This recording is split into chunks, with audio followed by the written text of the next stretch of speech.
सबको नमस्कार। पिछले महीने जब दिल्ली में बहुत तेज़ी से कोरोना के केसेस बढ़ने लगे और हम सब देख रहे हैं कि ये वाली कोरोना की वेव कितनी ख़तरनाक है, बहुत ज़्यादा संख्या में इसमें लोग सीरियस हो रहे हैं, अस्पतालों की ज़रूरत पड़ रही है, आईसीयू की ज़रूरत पड़ रही है, काफ़ी ज़्यादा लोगों की मौत भी हो रही है। तो 20 अप्रैल को मजबूरी में हमें दिल्ली में लॉकडाउन लगाना पड़ा था। केसेस लगातार बढ़ते जा रहे थे। लॉकडाउन लगाने की वजह से और भी अन्य कई कारणों की वजह से 26 अप्रैल को आके 35% पॉजिटिविटी रेट बढ़ गया था। 35% बहुत ज़्यादा होता है, मतलब 100 लोगों का अगर हम टेस्ट करते थे तो 35 लोग उसमें पॉजिटिव निकलते थे। 26 अप्रैल के बाद से चूंकि लॉकडाउन लगाया था, एक तरह से थोड़ी सी चेन टूटनी चालू हुई थी इसकी कोरोना की। 26 अप्रैल के बाद से धीरे धीरे केसेस कम होने चालू हुए और अब पिछले 1-2 दिन के अंदर 23%, 35% से 23% पॉजिटिविटी रेशियो आ गया है। तो केसेस कम होने चालू हुए हैं दिल्ली के अंदर। इसमें आप सब लोगों का बहुत ज़्यादा सहयोग रहा। दिल्ली के लोगों ने जम के सहयोग किया।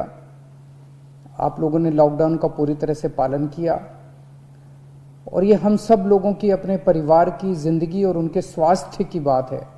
हम किसी पे, कोई भी किसी पे एहसान नहीं करा, हम सब के अपने लोगों के स्वास्थ्य की और ज़िंदगी की बात है। इस लॉकडाउन के पीरियड को हमने संसाधन, हेल्थ इंफ्रास्ट्रक्चर को और मजबूत करने के लिए इस्तेमाल किया। कई जगह नए ऑक्सीजन बेड्स तैयार किए गए। सबसे बड़ी दिक्कत दिल्ली में ऑक्सीजन की आई है। नॉर्मल टाइम में जितनी ऑक्सीजन चाहिए होती है अस्पतालों में, उससे कई गुना ऑक्सीजन की जरूरत पड़ने लगी, क्योंकि अब जितने भी मरीज आते थे कोरोना में उन सबको ऑक्सीजन की जरूरत थी, तो कई गुना ऑक्सीजन की जरूरत अचानक पड़ने लगी।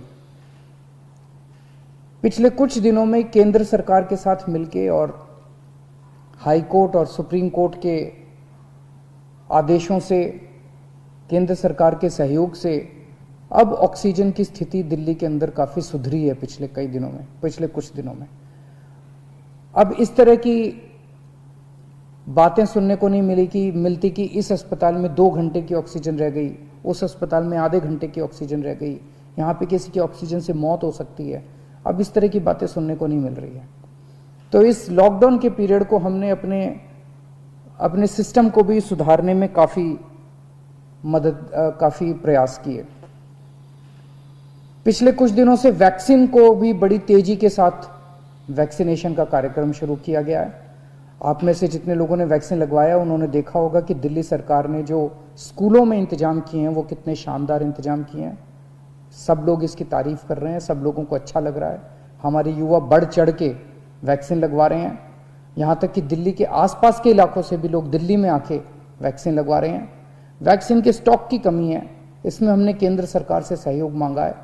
मुझे पूरी उम्मीद है जैसे केंद्र सरकार अन्य बातों पे भी सहयोग करती रही है, इसमें भी हमारा पूरा सहयोग करेगी। पिछले कुछ दिनों में सब लोगों से मेरी बात हुई है, व्यापारियों से, महिलाओं से, युवाओं से, अलग अलग किस्म के लोगों से बात हुई है और सबका ये मानना है कि कोरोना के केस कम तो हुए हैं लेकिन अभी भी बहुत हैं। 23% अभी भी संक्रमण दर है। अभी ढिलाई नहीं दी जा सकती, अभी समय नहीं आया है ढिलाई देने का। तो सबका ये मानना है कि अभी लॉकडाउन को और एक्सटेंड करने की ज़रूरत है। अभी और इस कड़ाई को अभी थोड़े दिन और बरकरार रखने की ज़रूरत है, नहीं तो अभी जो हमने हासिल किया वो भी ख़त्म हो जाएगा।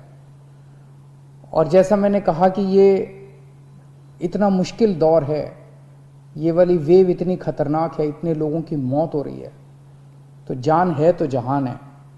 अगर ज़िंदगी बचेगी तो बाद में और बहुत कुछ कर लेंगे ज़िंदगी में। सबसे पहले इस टाइम ज़िंदगी बचाना है। तो इसीलिए सरकार ने आप सब लोगों के फीडबैक के आधार पे, आप सब लोगों की इसके आधार पे मजबूरीवश अभी 1 हफ्ते का लॉकडाउन और बढ़ाया जा रहा है। कल सुबह 5 बजे ये लॉकडाउन ख़त्म होना था, लेकिन अब ये अगले सोमवार को 5 बजे तक के, सुबह 5 बजे तक के लिए बढ़ाया जा रहा है और इस बार थोड़ा सा और सख्त किया जा रहा है। कल से दिल्ली के अंदर मेट्रो भी चलना बंद हो जाएंगी। हमारी कोशिश है कि जितना ज़्यादा इसको लॉकडाउन को सख्त किया जाएगा उतना तेज़ी से हम सब लोग कोरोना पे काबू पा पाएंगे। मेरी आप सबसे निवेदन है, जिस तरह से अभी तक आप लोगों ने सरकार का साथ दिया, जिस तरह से अभी तक आप लोगों ने पूरा लॉकडाउन का पालन किया, इसी तरह से आने वाले समय में भी आप सब लोग लॉकडाउन का पालन करेंगे। नमस्कार।